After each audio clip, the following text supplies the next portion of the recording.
Hello भाई लोग, welcome back to S के मानवा। तो हम लोग स्टार्ट करने वाले हैं स्प्लिट पैड एवोल्यूशन इन समनर वर्ल्ड। तो बिना किसी देरी के शुरू करते हैं। एपिसोड की स्टार्टिंग में हम लोग देखते हैं फैंग अब होटल रूम में आ जाता है और उसका कछुआ पूरा रात आराम करने के बाद अब बाहर निकल जाता है। ये देखकर फैंग अपने मन ही मन सोचता है, लगता है मेरा कछुआ इन दिनों बहुत ज़्यादा ही ताकतवर बेस्टों के साथ लड़ चुका है और बहुत ज़्यादा लेवल अप कर चुका है, जिसकी वजह से वो थक चुका है। लगता है मुझे उसकी पावर को थोड़ा और बढ़ाना पड़ेगा। फिर वो उसके एवोल्यूशन के बारे में सोचने लगता है और उसे याद आता है सू ने जो दिया था एवोल्यूशन क्रिस्टल, उसे बाहर निकाल लेता है और कछुए के सामने रख देता है। जैसे ही हमारा कछुआ उस क्रिस्टल और को देखता है तो उसके मुंह में पानी आ जाते हैं और वो तुरंत भागकर उस क्रिस्टल और को खाने की कोशिश करने लगता है। यह देखकर फैंग अपने मन ही मन बोलता है, अरे ये तुम्हारा ही है, तुम इसे खाने वाले हो, तो इस तरह क्यों कर रहे हो। कुछ देर के बाद फैंग को कुछ बातें याद आती है। वो लिटिल कछुए को देखता है और बोलता है, क्या तुमने इस क्रिस्टल जैम को खाया था, कितना खाया था। फिर उसके उस क्रिस्टल जैम छीन लेता है और बोलता है, हाँ मुझे याद आया, मुझे क्लास में पढ़ाया गया था कि हम लोग जिस तरह का क्रिस्टल और देंगे उसी तरह का इवोल्यूशन होगा। मैं पहले जान लेता हूँ मेरे कछुए के अंदर कुछ स्पेशल एबिलिटी तो नहीं है, चलो हम लोग चलते हैं रिसर्च सेंटर। फिर वो मोबाइल निकाल कर टाइम देखने लगता है। अरे नहीं, मैं तो भूल ही गया था, रिसर्च सेंटर जाने से पहले वहाँ पर नंबर लगाना पड़ता है और अभी तो टाइम बहुत ज़्यादा हो चुका है। रिसर्च सेंटर कुछ ही देर में बंद होगा, हमें जल्दी करना होगा। फिर वो अपने छोटे कछुए को उठाकर वहाँ से जाने लगता है। कुछ ही देर में वो रिसर्च सेंटर पहुँच जाता है। कुछ देर तक लाइन में इंतज़ार करने के बाद वो अंदर चला जाता है। वहाँ पर नर्स होती है, वो पूछती है, सर यहाँ पर आपका आना कैसे हुआ। फैंग, मैं यहाँ पर आया था अपने कछुए को लेकर। मैं ये जानना चाहता हूँ कि मेरे कछुए के अंदर किसी तरह का स्पेशल पावर है या फिर नहीं। ओके सर, मैं पता करती हूँ, बस थोड़ी देर के लिए इंतज़ार कीजिए। फिर वो स्कैन करने लगती है। कुछ देर तक स्कैन करने के बाद डॉक्टर उसका रिपोर्ट बनाता है और फैंग को दे देता है।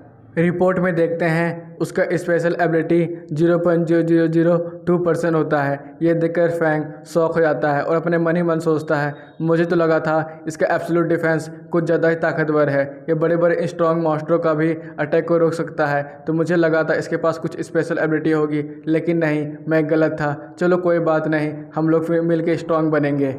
घर पहुंचते ही वो कंप्यूटर में बैठ जाता है रिसर्च करने के लिए। आखिरकार मेरे कछुए के लिए एवोल्यूशन मटेरियल कहाँ से जुगाड़ करना पड़ेगा। फिर वो देखने लगता है कि कौन कौन सा मटेरियल उसके कछुए के लिए अच्छा होगा। वो बहुत सारे मटेरियल को देखता है, उससे 3 मटेरियल पसंद आते हैं तो उनके बारे में पता करने लगता है। पहला मटेरियल होता है वाइल्ड गोल्ड क्रिस्टल, लेकिन वो बहुत ज़्यादा खतरनाक होता है, जो कि बस डिफेंस पावर को ही बढ़ाएगा।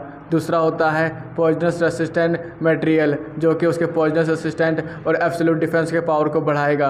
पहले वाले का दाम होता है 10 लाख, दूसरे वाले का दाम होता है 80 लाख, पूरा मिला के 90 लाख। ये देखकर तो हमारा फैंग शॉक हो जाता है और बोलता है, इसमें तो मेरा पूरा घर ही चला जाएगा। चलो देखता हूँ आखिरकार मैं दूसरा क्या कर सकता हूँ। फिर उसे याद आता है सू का दिया हुआ क्रिस्टल और, आखिरकार ये क्रिस्टल और कैसा है, ये कितना महंगा होगा। फिर थोड़ा देर रिसर्च करने के बाद ढूंढने लगता है आखिरकार ये क्या है। सबसे पहले मुझे इसका तस्वीर ढूंढना पड़ेगा, तब न जाके मैं इसका नाम पता कर पाऊँगा। फिर वो बहुत सारे वेबसाइट में उसका तस्वीर ढूंढने लगता है और बहुत सारा वेबसाइट देखने के बाद भी उसे तस्वीर नहीं मिल रहा होता है। ये देख कर वो तंग आ जाता है और बोलता है, अबे साला, आखिरकार ये सब वेबसाइट चल क्यों नहीं रहे हैं। मैं किसी एक चीज़ का फ़ोटो देख रहा हूँ, वो मिल क्यों नहीं रहा है। फिर कुछ ही देर के बाद एक वेबसाइट खुल जाता है। वहाँ पर उसका नाम आता है वाटर लिली, जो कि डिफेंस पावर, पॉइजनस पावर और बॉडी शेप को भी चेंज करता है। थोड़ा नीचे स्क्रॉल करने के बाद उसे उसका दाम पता चलता है, जो कि 100 लाख होता है। और पता चलता है आखिरकार वो मिलता कहाँ है। वो नॉर्थर्न एरिया में मिलता है, जहाँ पर ठंड बहुत ज़्यादा होती है। फिर उसे याद आता है कि नॉर्थर्न लैंड, जहाँ पर हम लोग गए थे, बड़े बड़े बीस्ट जहाँ पर मिले थे, और वो वाइल्ड फॉक्स भी वहीं पर मिला था, जो कि फैंग को पूरी तरह से घायल कर दिया था। वो याद करके फैंग के पसीने छूट जाते हैं। फिर वो बोलता है, अरे हाँ मुझे याद आया, लगता है वो पूरा लड़ाई बस इसी क्रिस्टल बॉल के लिए हुआ था। यहाँ पर एवोल्यूशन रिसोर्स मिलना बहुत ज़्यादा ही मुश्किल है। सीन चेंज होता है गिल्ड में, जहाँ पर फैंग बोर्ड के सामने आता है और बहुत सारे कामों को देखने लगता है। पीछे से सब आवाज़ कर रहे थे, अरे आज तो उतना मुश्किल काम भी नहीं है, मुझे तो आसान काम मिल गया है, चलो हम लोग चलते हैं। इधर फैंग पीछे के साइड एक ग्रुप बात कर रहा होता है। तभी हुडी वाला एक आदमी बोलता है, मैंने बी क्लास का मिशन लिया है जो कि नॉर्थलैंड के मिलिट्री ने निकाला है। उन्हें बस वाटर लिली चाहिए, उनके बदले वो बहुत सारा गोल्ड कॉइन देंगे या फिर वो मिलिट्री में काम करने का मौका भी दे सकते हैं। अरे वाह, ये तो कमाल की बात है। लेकिन मैंने सुना है नॉर्थलैंड की तरफ तो एक बीस्ट वेव आई थी। हाँ, मैंने भी सुना है कि वहाँ पर बहुत सारी मिलिट्री मारी जा चुकी है, जिसकी वजह से वो लोग अब हमें काम दे रहे हैं। चलो वाह, ये तो अच्छी बात है।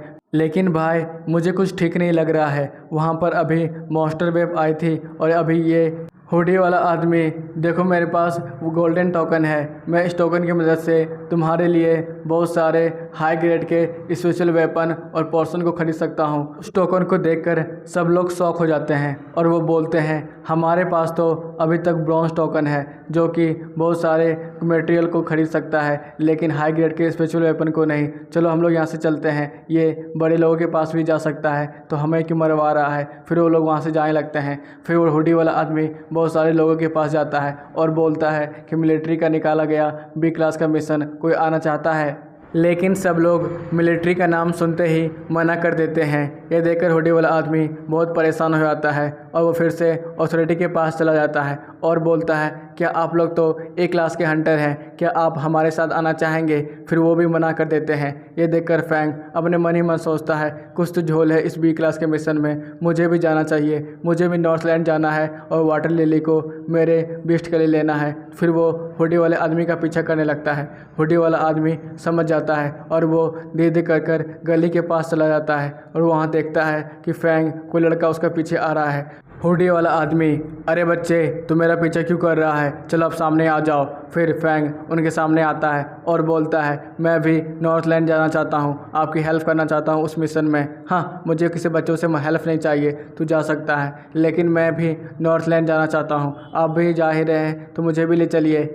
लगता है तो इस तरह नहीं मानेगा, तो मैंने भी तेरे बारे में बहुत सुना है, तेरे पास 6 लेवल का बीस्ट है ना, और वो ज़्यादा स्ट्रांग नहीं है। चल आखिरकार तू वहाँ जाना क्यों चाहता है, चुपचाप यहाँ से चला जा। फैंग, आप जितना मुझे कमज़ोर समझ रहे हैं, मैं उतना भी कमज़ोर नहीं हूँ, मैं आपको साबित कर सकता हूँ।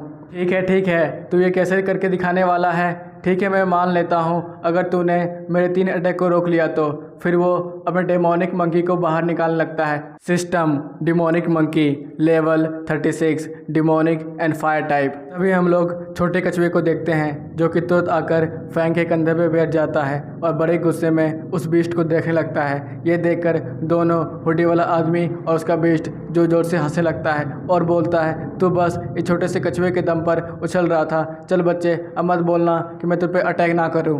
फैंग, सर बस 3 अटैक की बात है ना, मैं आराम से इसे रोक सकता हूँ। ये सुनकर वह हंसने लगता है और बोलता है, ठीक है बच्चे, मैं भी मान लेता हूँ। फिर वो अपने बीस्ट को बोलता है, इसे छोटा समझकर छोड़ना मत, उस पर जोरदार अटैक करो और एक ही बार में गिरा दो। फिर वो बीस्ट बड़ी तेज़ी से फैंग की तरफ जाने लगता है। ये देखकर फैंग तो अपना पोजीशन ले लेता है और अपने डिफेंस मोड में आ जाता है। फिर वो बीस्ट एक पंच मारता है, उसे लगा था एक पंच में टूट जाएगा, लेकिन वो नहीं टूटता है, जिसकी वजह से मंकी जो जो से गुड़ाने लगता है। ये देखकर फैंग भी उसे चिढ़ाने लगता है, आजा साले आजा, मैं तुम्हें देख लूँगा। ये सुनकर डेमोनिक मंकी बड़े गुस्से में अपने बहुत सारे पंचों से बारिश कर देता है और उसके शील्ड को तोड़ने की कोशिश करता है। फिर हुडी वाला आदमी उसे अपने पास बुलाता है और बोलता है, ये तू क्या कर रहा है, बच्चों के साथ खेल रहा है, जाओ एक ही बार में उसे ख़त्म कर दे। फिर हम लोग देखते हैं मंकी को जो कि बहुत जोर जोर से चिल्लाता है और अपना डेमोनिक पंच एक्टिवेट करता है। बड़ी तेज़ी से फैंग के पीछे जाकर अटैक करता है। फैंग कुछ देर के बाद महसूस कर लेता है और वो अपना एब्सोल्यूट डिफेंस फिर से एक्टिव करता है और उसके पंच को रोकता है। हम लोग देखते हैं उसके एब्सोल्यूट डिफेंस कुछ प्लग झपकते ही टूट जाता है और कुछ देर तक वो डेमोनिक बीस्ट वहीं पर रुक जाता है। लेकिन कुछ ही देर में वो डेमोनिक मंकी फिर से हुडी वाले आदमी के पास पहुंच जाता है। यह देखकर फैंग अपने मन ही मन बोलता है, डेमोनिक मंकी का स्पीड कुछ ज़्यादा ही तेज़ है, वो फिर से भाग गया। फिर हम लोग देखते हैं डेमोनिक मंकी को जो कि अपना फायर फेस्ट फिर से बनाने लगता है। ये देखकर फैंग समझ जाता है कि इस बार का अटैक और भी खतरनाक होने वाला है, तो वो अपना एब्सोल्यूट डिफेंस को फिर से एक्टिवेट कर लेता है और वो तैयार हो जाता है। इधर डेमोनिक मंकी अपना डेमोनिक फेस्ट के साथ बड़ी तेज़ी के साथ अटैक कर देता है। उसका अटैक का पावर इतना ज़्यादा स्ट्रॉन्ग था कि लिटिल कछुए के मुंह से खून निकल जाता है और फैंग भी बहुत दूर फेंकाता है और इस बार का ब्लास्ट भी बहुत भयानक था। और इसी के साथ ये एपिसोड भी यहीं पे ख़त्म होता है गाइस। अगर आपको अच्छा लगा हो लाइक सब्सक्राइब और कमेंट करना मत भूलना। इसका न्यूज़ सीरीज जब भी आएगा तो हम लोग एक्सप्लेन कर देंगे। बाय बाय, फिर मिलेंगे।